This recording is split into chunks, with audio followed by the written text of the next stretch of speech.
मेरे जो ईंट से ईंट बजाने वाले साथी हैं उनसे निवेदन करना चाहता हूँ, विधानसभा के अंदर ईंट से ईंट नहीं बजावे, तर्क रखें, अपनी बात रखें, मुद्दे बतावें और सरकार का निर्णय गलत है ये किस तरह से है ये बतावें। कोई भी जिला का, तहसील का, गांव का गठन मुद्दों के आधार पर होता है, तथ्यों के आधार पर होता है। तो क्या हम उसके ऊपर ये आरोप लगाएं कि वो सीनियर रिटायर्ड आईएएस ऑफिसर वो गलत है और senior retired IAS officer Ram Bulle ji सही है? और कांग्रेस के जनप्रतिनिधि आज ये कह रहे हैं कि जिला बने नहीं बने, लेकिन हमको उस जिले के साथ नहीं रहना है। अगर हमसे लोग सिटते तो कांग्रेस की 7 जगह पे जमानत जब्त नहीं होती, हमारा वोट प्रतिशत नहीं बढ़ता, हमारी लोकप्रियता बढ़ी है। टीकाराम जूली ने कहा है कि विधानसभा सत्र शुरू होने तो रेल बना देंगे। कोई ईंट से ईंट बजाएगा, कोई रेल बनाएगा। मुद्दों पे आओ मित्र, मुद्दों पे आके बात करो, हम जवाब देने के तैयार हैं। राजस्थान के अंदर जिलों को लेकर राजनीति जो है वो निरंतर रूप से जारी है। पिछली सरकार ने 17 नए जिले बनाए, नई सरकार ने उसके ऊपर मंथन करते हुए कमेटी बनाई, कमेटी ने फैसला दिया और 9 जिलों को ड्रॉप कर दिया गया। इस विषय के ऊपर निरंतर राजनीति हो रही है। यहाँ तक कह दिया गया कि विधानसभा के अंदर ईंट से ईंट बजा देंगे। इस पे बात करने के लिए मेरे साथ मौजूद हैं राजस्थान सरकार के कानून मंत्री जोगाराम पटेल। सर, किस तरीके से देखें, सरकार ने जिले ड्रॉप कर दिए, एक बड़े आरोप विपक्ष लगा रहा है।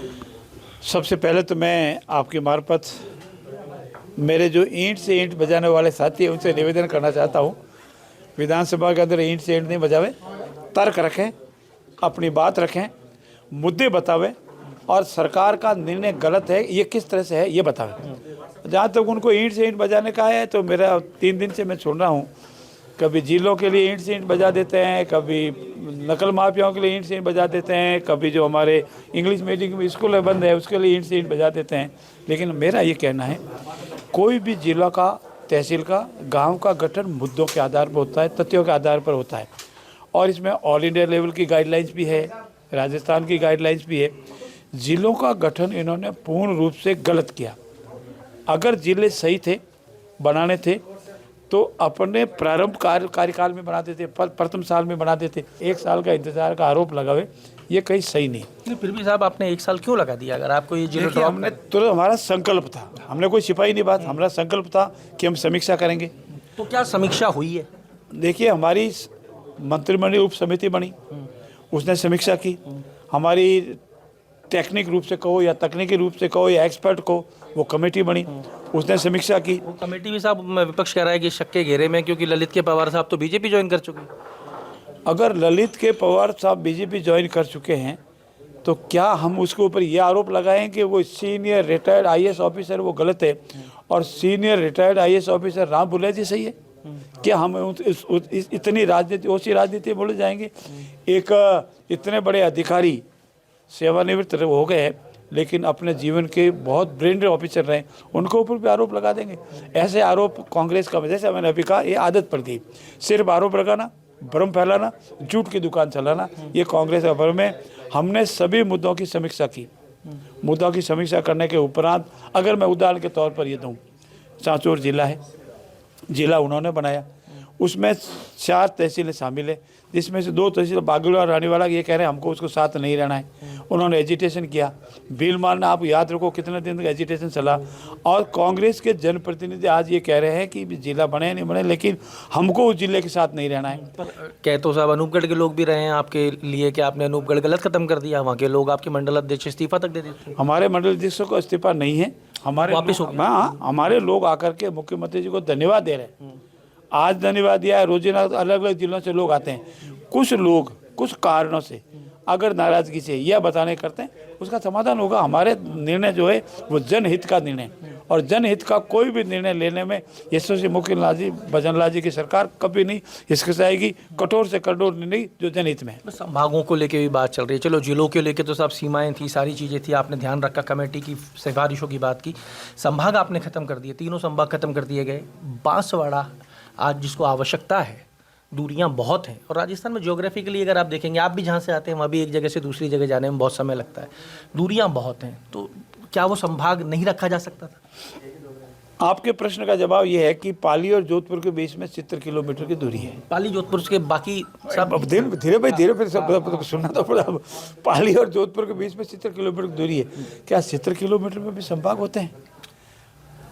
70 किलोमीटर मैं तो बांसवाड़ा की कह रहा हूँ साहब, मान ली बांसवाड़ा का जवाब दे रहा साहब, हूँ। दूरी की बात तो कांग्रेस ने भी कही है कि साहब भरतपुर और आपके डीग के बीच में दूरी जो है वो 38 किलोमीटर होता ही, आरोप प्रत्यारोप ये तो होगी। आधी रह गई।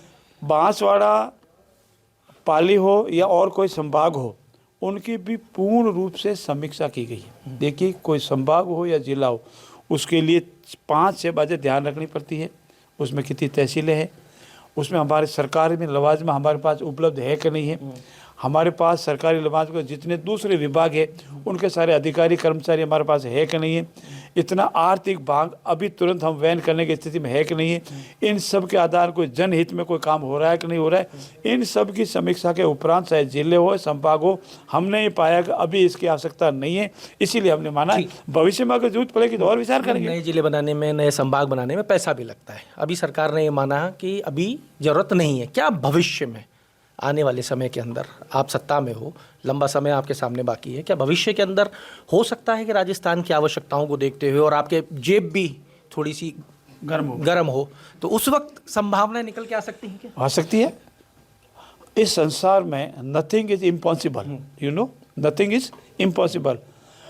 ऐसा कुछ भी नहीं है जो नकारात्मक कहा जा सके, इसको सकारात्मक लें और भविष्य में सब ठीक होगा। सब हो सकता है और भी बहुत सारी संभावनाएं निकल सकती हैं। अंग्रेजी माध्यम स्कूलों के लिए भी आपने कहा कि विपक्ष जो है वो निरंतर बातें कर रहा है। अंग्रेजी माध्यम स्कूलों को लेकर बात की जा रही है। ऐसा ही भर्ती की अगर मैं बात करूं पटेल साहब, ऐसा ही भर्ती से आपका कोई लेना देना नहीं है दूर दूर तक। 21 में परीक्षा हुई, आप नहीं थे। 22 में वो इंटरव्यू मेडिकल हो गए, आप नहीं थे। 23 के अंदर मेडिकल फिटनेस करा के रिक्रूटमेंट कर दिया गया, जब भी आप नहीं थे। लेकिन आज सरकार को इस तरीके से घेरने का प्रयास किया जा रहा है कि लगता है कि मानो आप ही हर चीज़ के लिए कल्प्रिट थे। हम कल्प्रिट नहीं थे, हम कल्प्रिटों को बाहर निकाल रहे हैं। आप निकाल रहे हैं, लेकिन आपको घेरने का काम किया जा रहा है निरंतर रूप से। आप बचाव क्यों नहीं कर पा रहे हैं? तुरंत सरकार पूरा आक्रोशित होकर के विकास का कार्य कर रही है, सकारात्मक विकास का कार्य कर रही है। घेरने का कोई प्रश्न ही नहीं हमको। तो क्या इसी वजह से लोग चिढ़ रहे हैं क्या? किससे? इसी वजह से अगर हमसे लोग छिड़ते तो कांग्रेस की 7 जगह पे जमानत जब्त नहीं होती, हमारा वोट प्रतिशत नहीं बढ़ता, हमारी लोकप्रियता बढ़ी है, हमारे लोग जीते हैं, हमारे वोट परसेंटेज बढ़ा है। इसीलिए अनुमान लगाया जा सकता है कि हमारी लोकप्रियता घटी है या बढ़ी है। टीकाराम जूली ने कहा है कि विधानसभा सत्र शुरू होने तो रेल बना देंगे। कोई ईंट से ईंट बजाएगा, कोई रेल बनाएगा। मुद्दों पे आओ मित्र, मुद्दों पे आके बात करो, हम जवाब देने के तैयार हैं। फिर मैं आपकी मार्फत इन्वाइट करता हूँ, निवेदन करता हूँ नम्रता से कि विधानसभा के दौरान, सत्र के दौरान मुद्दे रखें, बहस करें, घंटों बहस करें, दिनों दिन बहस करें, उसका सबका जवाब मिलेगा और जनता के हित में निर्णय होंगे और तथ्यात्मक जवाब मिलेगा। तथ्यात्मक जवाब मिलेगा, विद प्रूफ मिलेगा।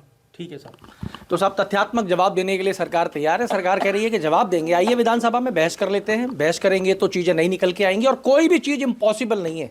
आने वाले समय में हो सकता है कि जो आज दिख रहा है हाथ से निकल गया वो मिल भी सकता है। जुड़े रहिए हमारे साथ। अमर उजाला के लिए जयपुर से मैं आशीष। अमर उजाला जीवांजलि के सारथी की मदद लें और महाकुंभ में स्नान जरूर करें।